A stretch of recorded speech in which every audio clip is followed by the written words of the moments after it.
Video చూసే ముందు part 1 చూసి అప్పుడు ఈ వీడియో చూడండి. మీకు ఈ కథ పూర్తిగా అర్థమవుతుంది. లోపల ముగ్గురు చాలా చక్కగా నవ్వుకుంటూ మాట్లాడుకుంటున్నారు. నన్ను నమ్మి ఇంత దూరం వచ్చారు, వీరికి ఏమి కాకుండా చూసుకోవాలని శ్రీధర్ మనసులో అనుకుంటూ రవితో, రే రవి, మాటలాపి వారు తినడానికి ఏమన్నా పెట్టరా అనగానే రవి మనసులో అనుకుంటూ, ఒరే శ్రీధర్గా, ఇక్కడ ఏముందిరా పెట్టమంటున్నావు వెధవా అనుకొని పైకి మాత్రం, నాన్న శ్రీ, దా ఇద్దరం కిచెన్లోకి వెళ్ళి మీరు వండినది ఏమన్నా ఉంటే తెచ్చి వారికి వడ్డిద్దామని కొంచెం వెటకారంగా చెప్పాడు రవి. ఓహో, అదా విషయం. రాత్రి మనం ఏమి వండలేదు కదా, వారు ఎప్పుడు తిన్నారో ఏమో, వారి కోసం తినడానికి ఏదన్నా పెట్టాలి రా రవి. అది నిజమే, కానీ ఇంత అర్ధరాత్రి సమయంలో ఏం దొరుకుతుంది? అసలే ఇది దయ్యాలకు తిరిగే సమయం. రే రవి, దయ్యాలంటూ గుర్తొచ్చింది. వెంటనే వెళ్ళి నువ్వు వారిని గదిలోనే ఉండమను, బయటకు ఎక్కడికి వెళ్ళొద్దని చెప్పు. ఒకవేళ అత్యవసర పరిస్థితిలో వెళ్ళవలసి వస్తే మనకు చెప్పమను. సరే, చెప్పేసి వస్తానుండు. త్వరగా రా, ఈలోపు తినడానికి ఏం చెయ్యాలో నేను ఆలోచిస్తాను. రవి వారిని పడక గదిలోకి తీసుకొని వెళ్ళి, రే నందు, మీరు బయట ఎక్కడికి వెళ్లకుండా వెళ్ళి గదిలోనే ఉండండి. ఒకవేళ బయటకు వెళ్ళే పరిస్థితి వస్తే అప్పుడు తప్పకుండా మాతో చెప్పండి అని వారు ఏదో చెబుతున్నా వినకుండా పడక గదిలోకి తోసి కిచెన్ రూమ్కి వచ్చేశాడు. అయినా నువ్వు నా పక్కనుండగా నేనెక్కడికి వెళ్తాను, నిన్నెక్కడికి వెళ్ళనిస్తానంటూ నందు వేగంగా కదిలి డోర్ లాక్ చేశాడు. తర్వాత రాజీ దగ్గరకు వస్తూ తన షర్టు తీసి రాజీని కవ్వింపుగా చూస్తూ తన ప్యాంట్ బెల్ట్ పై చేవేశాడు. వెంటనే రాజీ, రే ఇప్పుడు నాకు మూడ్ లేదు, మంచి నిద్ర వస్తుంది కనుక రేపు చూద్దాంలే అని నిద్ర వస్తున్నట్టుగా కళ్ళు మూసుకొని ఆవలించి నందుకెళ్ళి చూసింది. కానీ అక్కడ నందు కనబడలేదు. వెంటనే కొంచెం కంగారు పడి ఎటు ఉన్నాడో చూద్దామని కదలబోయింది. కానీ ఎవరో కాళ్ళు పట్టుకున్నట్లుగా అనిపించడంతో కాళ్ళకెళ్ళి చూసుకుంది. అంతే, ఒక్కసారిగా గట్టిగా నవ్వుతూ నందు అమాయకంగా మొహం పెట్టుకొని ఉండడంతో, రే ఏంట్రా కాళ్ళు పట్టుకున్నావు? ప్లీజ్ రాజీ, నువ్వు అలా అనమాకే.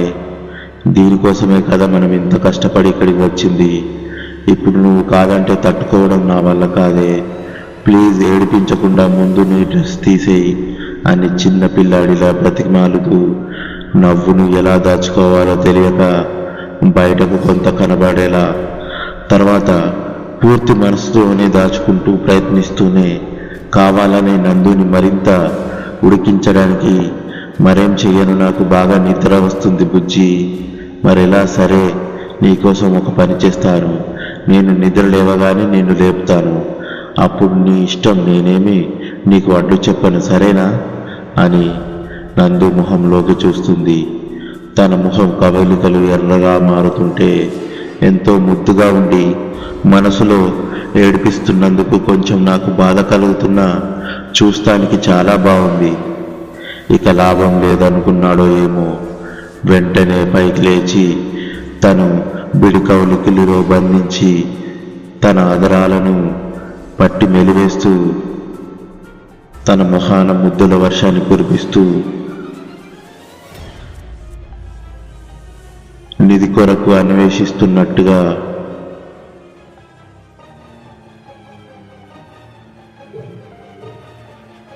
ఈ స్టోరీ కొంచెం ముందుకు సాగిపోతూ ఒక పెద్ద యుద్ధమే చేస్తున్నాడు. అలా కొంత సమయం వరకు జరిగిన ఈ భీకరమైన పోరాటంలో చెమటలు చిందించి మరి విజయం సాధించాడు. ఈ ఆటలోనైనా ఒకరు ఓడడం ఒకరు గెలవడం జరుగుతుంది, కానీ ఈ ఆటలో ఇద్దరు గెలిచారు. గాఢ నిద్రలో ఉన్న వారికి ఎవరో ఏడుస్తున్నట్టుగా ఉండటంతో ఒక్కసారిగా మెలకువ వచ్చి చూస్తే ఎవరూ కనబడలేదు. కానీ ఆ ఏడుపు మాత్రం స్పష్టంగా వినిపిస్తుంది. అది కూడా అతి భయంకరంగా. స్త్రీ పురుషుని కలిపిన గొంతుతో వస్తుంది ఆ ఏడుపు. కానీ ఎవరు ఏడుస్తున్నారో, ఎందుకు ఏడుస్తున్నారో, ఎక్కడ ఉండి ఏడుస్తున్నారో ఏమీ అర్థం కావడం లేదు. ఇక మా ఇద్దరిలో భయం ఎక్కువ అవుతుండటంతో మెల్లగా డ్రెస్ వేసుకుని బెడ్ దిగి అడుగులో అడుగు వేసుకుంటూ గది అంతా పరీక్షగా చూస్తున్నాం. ఇంతలో ఒక ఆకారం కాలిన గాయాలతో ఉండి మా ముందే ప్రత్యక్షమై మెరుపులా మాయమైంది. అంతే, మా ఇద్దరికి ఒక్కసారిగా వెనుకలో వన్ను పుట్టినట్టయింది. వెంటనే మేము డోర్ దగ్గరకు వెళ్ళి లాక్ ఓపెన్ చేసి బయటకు వెళ్ళడానికి డోర్ తీశాము. అంతే, ఒక్క ఉదూటున పెద్ద గాలి వచ్చి గట్టిగా తోయడంతో వెనక్కి పడిపోయాం.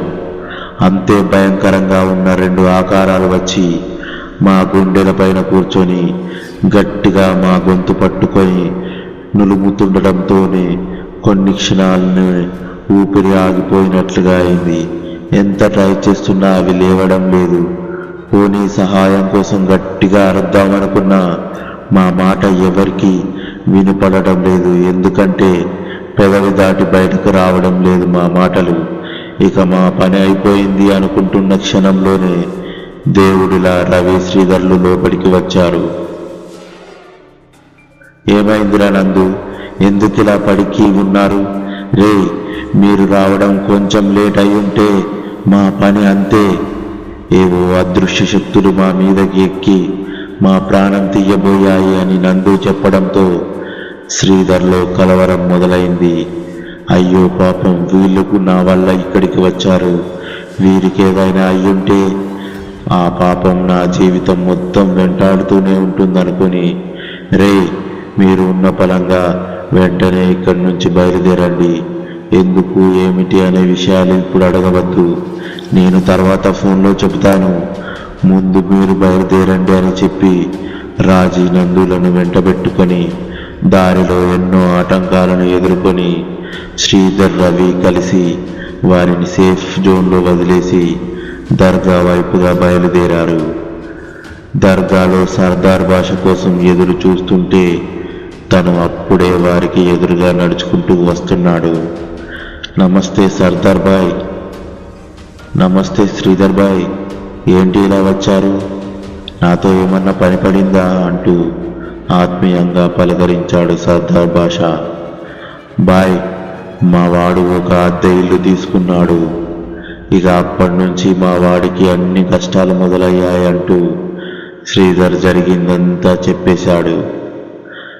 మీరు ఉండే ఊరు పేరేంటి అని బాయ్ అడగడంతో తుమ్మవుడి అని సమాధానం చెప్పాడు శ్రీధర్. బాయ్ ఊరి గురించి తెలుసుకుంటున్నట్టుగా కొంతసేపు కళ్ళు మూసుకొని ఆలోచించిన తర్వాత ఏదో విషయం తెలుసుకున్నట్లుగా బాయ్ రవిని పిలిచి, నువ్వు చేసే జాబ్ ఏంటి? బ్యాంకులో క్యాషియర్ అని సమాధానం చెప్తాడు రవి.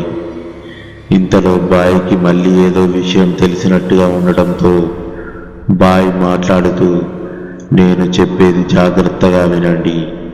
ఇప్పుడు నేను చెప్పే విషయం మిమ్మల్ని కొంచెం భయపెట్టవచ్చు, కానీ మీరు అలా భయపడినట్లు వాటికి తెలిస్తే వాటి బలం మరింతగా పెరిగి అది మీ ప్రాణాలకే ప్రమాదం తేవచ్చు.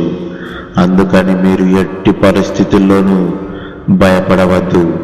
ఎందుకంటే మిమ్మల్ని అనుసరించే కొన్ని ఆత్మలు మీ వెనుకే వచ్చాయి. అవి ఆ అల్లా వలన లోపలికి రాలేకపోతున్నాయి. అవి సామాన్యంగా మీతో రావు, అందులోనూ పవిత్ర స్థలమైన ఈ దర్గా వరకు. కానీ అవి అలా వచ్చాయంటే మీ ఇద్దరిలో ఎవరితోనో వాటికి విడరియే దాని బంధం ఏర్పడింది.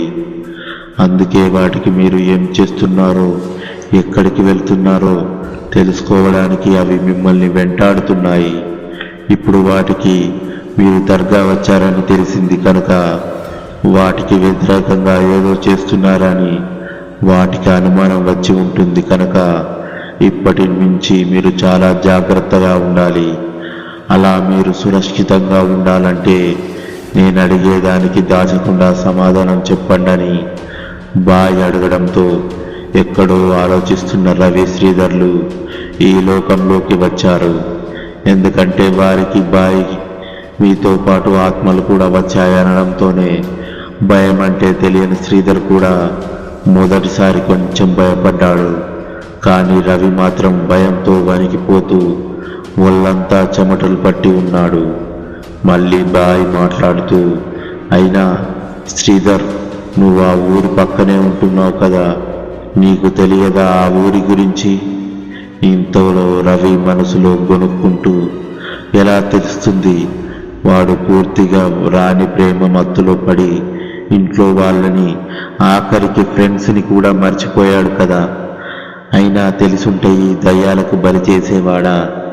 వాటికి నన్ను ఆహారంగా ఎరవేసేవాడా?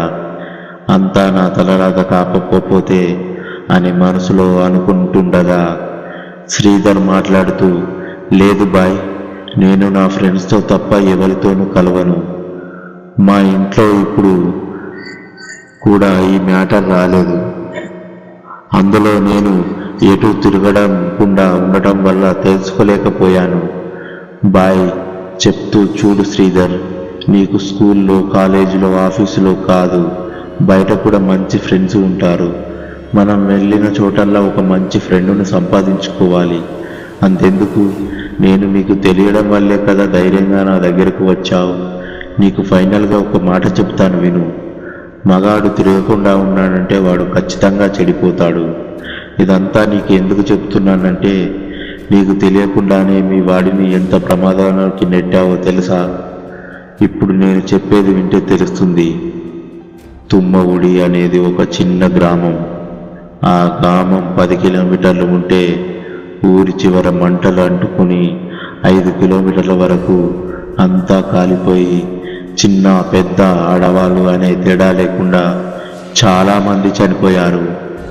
వారందరిలో చాలామంది జీవితం అర్ధాంతరంగా ముగిసిపోవడంతో కొంతమంది ఆత్మలుగా మారి వారికి జరిగిన ఘోరానికి తట్టుకోలేక దుష్ట ఆత్మలుగా మారి ఆ ఊరిని వారిని వేధించడం, పట్టి పీడించడంతో అక్కడున్న అందరూ ఊరిని వదిలి వెళ్ళిపోయారు. ఇదంతా వింటున్న రవి శ్రీధర్కి వారికి తెలియకుండానే చెమటలు పట్టాయి. రవి, నువ్వు పనిచేసే బ్యాంక్ పేరేంటి అని బాయ్ అడగడంతో రవి వణికిపోతూనే గ్రామీణ బ్యాంక్ అని చెప్పాడు. చూడు రవి, అక్కడ నువ్వు చెప్పే గ్రామీణ బ్యాంకు కానీ మరే ఇతర బ్యాంకు కానీ లేదు. అయినా రవి, ఆ గ్రామ పొలిమేరలు దాటనంత వరకు మీకు ఎటువంటి సౌకర్యాలు ఉండవు.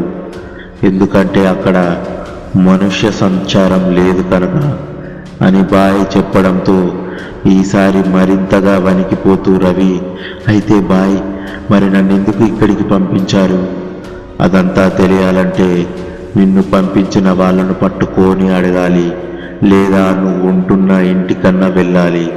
ఎందుకంటే ఈ పని నువ్వంటే ఇష్టం లేని వాళ్ళు, నీ శత్రువులు నీ మీద కోపంతో ఈ పని చేసి ఉండవచ్చు అని బాయ్ చెప్పడంతో, అయితే ఇప్పుడు అసలు బ్యాంకు లేదంటారా అని మళ్ళీ తన సందేహాన్ని వెలిబుచ్చాడు. రవి ఏం మాట్లాడాలో తెలియక ఊరు పాడక ముందు ఉంది రవి, కానీ ఇప్పుడు మాత్రం ఖచ్చితంగా లేదు అని మొహమాటంగా లేకుండా చెప్పాడు బాయ్. ఇంతలో శ్రీధర్ ఏదో మాట్లాడుతూ, మరి దీనికి పరిష్కారం ఏంటి బాయ్? అదే ఆలోచిస్తున్న శ్రీధర్ పని కట్టుకొని రవిని ఇక్కడికి పంపించడం, ఆ ఆత్మలు ఏమి చేయకుండా ఉండడం చూస్తుంటే నాకు చెడు ఆత్మలతో పాటు ఏదో మంచి ఆత్మ కూడా ఉండి ఉంటుంది కనుక ఆ ఆత్మ ద్వారా అసలు విషయం తెలుసుకుందాం. కనుక ఈ రోజంతా మీరు ఇక్కడే ఉండి ఆ అల్లాకు ప్రార్థనలు చేసి నాతో పాటే మరో ఇద్దరిని తీసుకుని వెళదాం. ఎందుకంటే వాటిని ఎదిరించడం నా ఒక్కడి శక్తి సరిపోదు అని బాయ్ చెప్పడంతో రవి శ్రీధర్ ఒప్పుకున్నారు.